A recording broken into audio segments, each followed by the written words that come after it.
It's 1973. Gas is getting expensive, when you can even get it. Service station lineups can go on for miles. I definitely can't afford a land yacht anymore, but I need a vehicle to get to work, so what's a guy to do? My friend told me he bought a Datsun on the advice of some guy named Dan, the Datsun man. He's always been gullible, but I ain't too keen on letting some slimy salesman influence what car I... Never mind, I'm listening. Now, move it forward and down. Pick up the yellow pages and look up the address of your nearby Datsun dealer. This fantastic car with optional 5-speed transmission has an EPA rating of 42 highway and 30 city. And while your mileage may vary, the better the rating you start with, the better mileage you'll get. See your Datsun dealer and tell him Dan sent you. Datsun, please save me. It's 1973 and Dan sent me. There's no fuel left. You see? So put me in a 210 at once. You got it, sir. One mini Z car coming up. Oh boy, now I can sip gas with class. Datsun really does save. Datsun saves.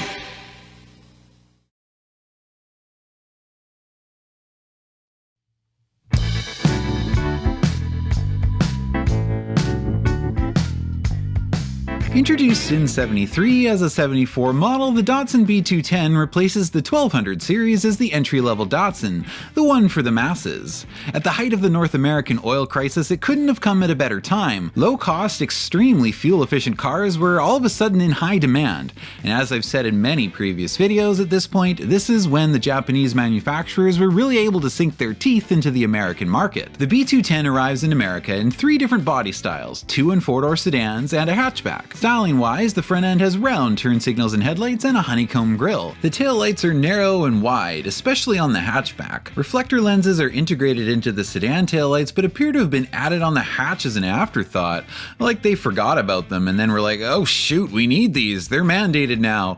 Well, just slap them on. Inside, it's got kind of a cool 70s dash, I think at least. You've got 3 big squares. The center one is your speedo, to the left is your temp and fuel, and your main dummy lights. On the right is a big old Datsun blank, or if you're a high roller, this is where your optional tack goes.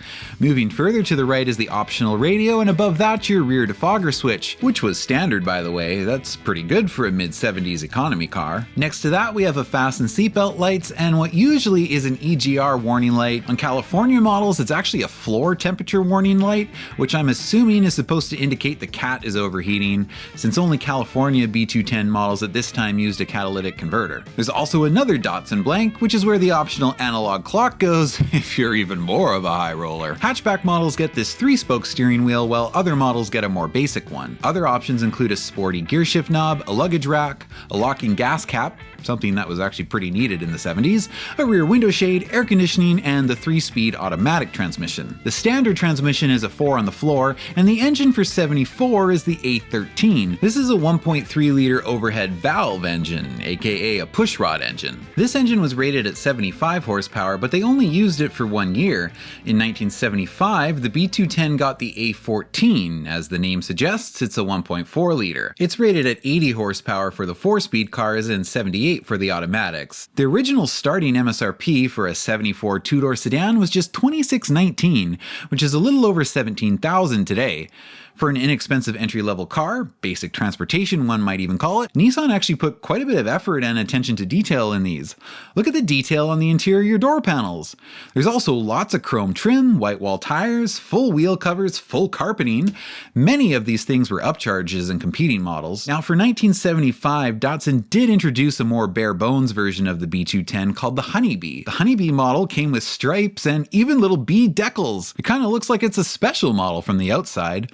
What a way to make economy fun, Datsun. Now I couldn't find the original MSRP for the Honeybee, but it seems like it was a couple of $100 cheaper, which would have been significant in the 70s. According to Datsun1200.com, the main items that were stripped out to make this basic transportation model was the full wheel covers, which were replaced with dog dishes, the spare tire cover, the cigarette lighter, the trunk mat, the trip meter, the rear window defogger, although this was added back in 76, the carpet, the door mounted armrests, most of the chrome trim, the rear seat ashtray, and and the center console box. You also didn't get white wall tires, and there's no automatic option. For 1976, regular B210 models got larger front disc brakes, a dimmer switch for the instrument lights, and an interior hood release. There's a little bit of a cosmetic update for 1977, which gives the 210 a new grille and new rectangular turn signals. A 5-speed transmission option is added to the hatch, but it's more of an economy option rather than a performance one. In fact, they made a special version of the 5-speed hatch called the B210 Plus package, which was geared towards fuel economy and could get upwards of 50 miles per gallon. These use an economy version of the A14, which only makes 65 horsepower. Regular 5-speed models got the 78 horsepower version. They also made an upper GX trim for the 5-speed hatch, which came with all or at least most of the available options. Datsun dealer employees were instructed to describe the GX 5-speed as a mini Z car. 1978 was the final model year for this generation, and by this time it was a fairly popular economy car in North America, really helping to popularize the Datsun brand beyond just being known for the Z car. And while the B210 wasn't necessarily sporty, it was affordable and fuel efficient. Two things that had become high priorities for many American families. Thanks, Datsun. You really do save.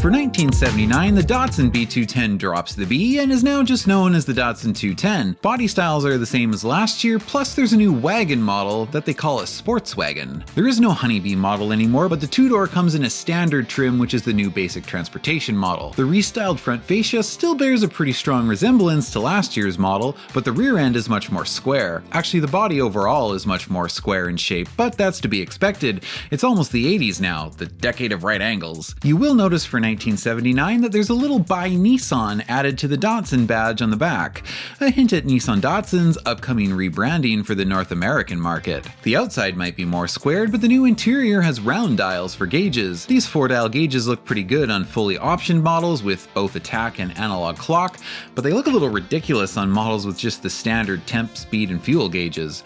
You'll be left with these two huge blanks. The larger tach blank has these tiny little oil pressure and charging lights at the bottom of it, which makes it look even sillier. Overall though, the new interior does feel a little more complete, with full door panels and no more exposed metal. Deluxe sedans even get wood grain trim, so you can pretend that you're rich. The 5-speed transmission is an option on hatchbacks, wagons, and the 2-door Deluxe. You can't get it on the 4-door Deluxe for some reason. The 3-speed auto is available to all models. The wagon and hatch models get split folding rear seats, a rear windshield wiper, brushed aluminum dash trim, and a color-matched 3-spoke steering wheel. I believe they call the wagon a sports wagon because of the somewhat sloped rear window.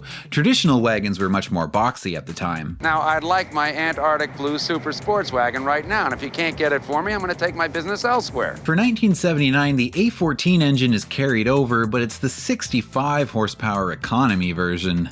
Yikes.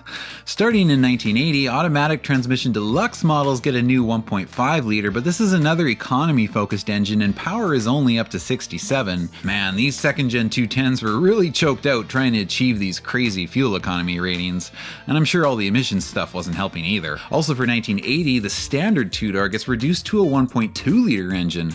I guess they were really trying to make it a low-cost option. This model now comes 4 on the floor only and makes about 56 horsepower. The 5-speed transmission is now the standard transmission for all the other models. Also for 1980, they seem to have ditched full wheel covers, instead letting those styled steelies show themselves with pride. Now I always thought the update year for these was 1981, but Nissan actually decided to do one of those half-year model updates, so this design actually only ran for a year and a half. Meet the 1980.5 Datsun 210. You can tell it's the 80s now, can't you? There's now a totally redesigned front fascia featuring rectangular headlights. I actually kind of like this new front end. I like the grille, but the back looks definitely worse. These taillights are so early 80s generic. So many cars had taillights just like these back then. The interior has been changed up as well. The dash has a different shape, especially the top part, and the gauges have kind of been recessed into more of an instrument pod. The differences are pretty clear when you look at them side by side. The new dash definitely has a much more 80s feel to it. This is actually a pretty significant mid-run update, especially for one done mid-year. There's also more trim levels added. Coupes and wagons now have an upper upper SL trim. The SL trim adds trim rings for the steelies, the rear window wiper, which deluxe models no longer get, a trunk light, a glove box light, the tachometer and analog clock, a standard radio, a center console with a storage box, a passenger side vanity mirror, and cloth inserts for the otherwise vinyl upholstery. There's also an optional sunroof on SL trims. Oh, excuse me.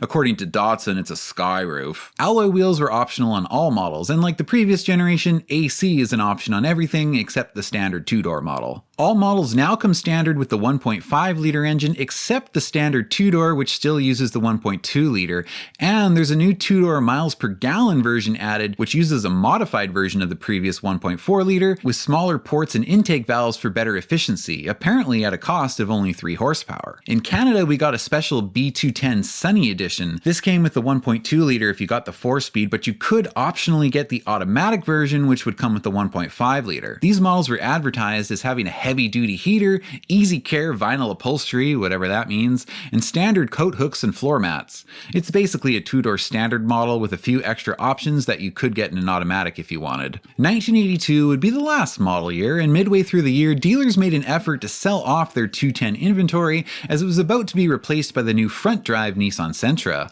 We'll be picking up the story from there next week, so in the meantime, let me know in the comments which 210 or B210 is your favorite. At the Datsun 210 Sold Rush, but hurry! Datsun!